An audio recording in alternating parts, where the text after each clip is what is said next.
ಪಕ್ಷ ಸಂಘಟನೆಗಾಗಿ ಯುವ ಜನತಾದಳದ ರಾಜ್ಯಾಧ್ಯಕ್ಷ ನಿಖಿಲ್ ಕುಮಾರಸ್ವಾಮಿ ನೇತೃತ್ವದಲ್ಲಿ ಫೆಬ್ರವರಿ 18ರಿಂದ 24ರವರೆಗೆ ಮೈಸೂರು ಜಿಲ್ಲೆಯ ವಿವಿಧೆಡೆ ಜನರೊಂದಿಗೆ ಜನತಾದಳ ಕಾರ್ಯಕ್ರಮವನ್ನು ಹಮ್ಮಿಕೊಳ್ಳಲಾಗಿದ್ದು, ಇದೇ ಫೆಬ್ರವರಿ 22ರ ಸೋಮವಾರದಂದು ಸಂಜೆ 4 ಗಂಟೆಗೆ ಕೆಆರ್ ನಗರದ ರೇಡಿಯೋ ಮೈದಾನದಲ್ಲಿ ಕೃಷ್ಣರಾಜನಗರ ಕ್ಷೇತ್ರದ ಸದಸ್ಯತ್ವ ನೋಂದಣಿ ಅಭಿಯಾನ ಕಾರ್ಯಕ್ರಮವನ್ನು ಹಮ್ಮಿಕೊಳ್ಳಲಾಗಿದೆ. ನಮಸ್ಕಾರ.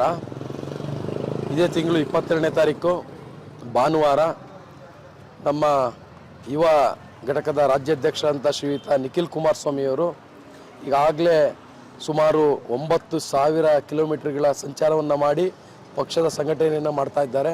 ಅದೇ ರೀತಿ ಮೈಸೂರು ಜಿಲ್ಲೆಗೆ ಇದೇ ತಿಂಗಳು 18ನೇ ತಾರೀಕಿಂದ ಪ್ರಾರಂಭ ಆಗ್ತಾ ಇದೆ ಅವರ ಪ್ರವಾಸ.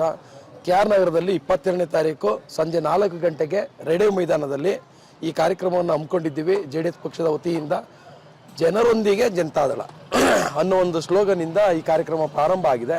ಇದು ಅಭೂತಪೂರ್ಣವಾದಂಥ ಯಶಸ್ವಿಯೊಂದಿಗೆ ಕೆಆರ್ ನಗರದಲ್ಲಿ 4 ಗಂಟೆಗೆ ಸರಿಸುಮಾರು ಪ್ರಾರಂಭ ಆಗಿ ಸುಮಾರು 8ರಿಂದ 9 ಗಂಟೆ ಈ ಕಾರ್ಯಕ್ರಮ ಸಂಜೆ ಕಾರ್ಯಕ್ರಮ ಇರ್ತದೆ.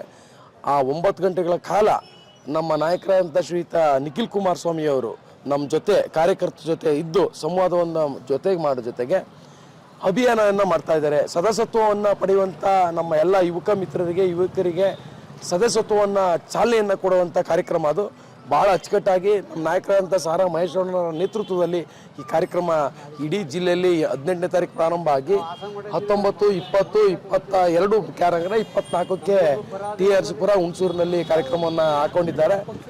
ಈ ಕಾರ್ಯಕ್ರಮಕ್ಕೆ JDS ಯುವ ಘಟಕದ ರಾಜ್ಯಾಧ್ಯಕ್ಷ ನಿಖಿಲ್ ಕುಮಾರಸ್ವಾಮಿ, ಮಾಜಿ ಸಚಿವ ಸಾರಾ ಮಹೇಶ್ ಸೇರಿದಂತೆ JDS ನಾಯಕರುಗಳು ಕೆಆರ್ ನಗರಕ್ಕೆ ಆಗಮಿಸಲಿದ್ದು, ಈ ಹಿನ್ನೆಲೆ ಇಂದು ಕೆಆರ್ ನಗರದ JDS ಮುಖಂಡರುಗಳು ಹಾಗೂ ಕಾರ್ಯಕರ್ತರುಗಳು ಪಟ್ಟಣದ ವಿವಿಧೆಡೆ ಭಾನುವಾರ ಜರುಗಲಿರುವ ಬೃಹತ್ JDS ಕಾರ್ಯಕ್ರಮಕ್ಕೆ ಆಗಮಿಸಿ ಎಂದು ಸಾರ್ವಜನಿಕರಿಗೆ ಕರಪತ್ರವನ್ನು ನೀಡಿ ಆಹ್ವಾನಿಸಿದರು.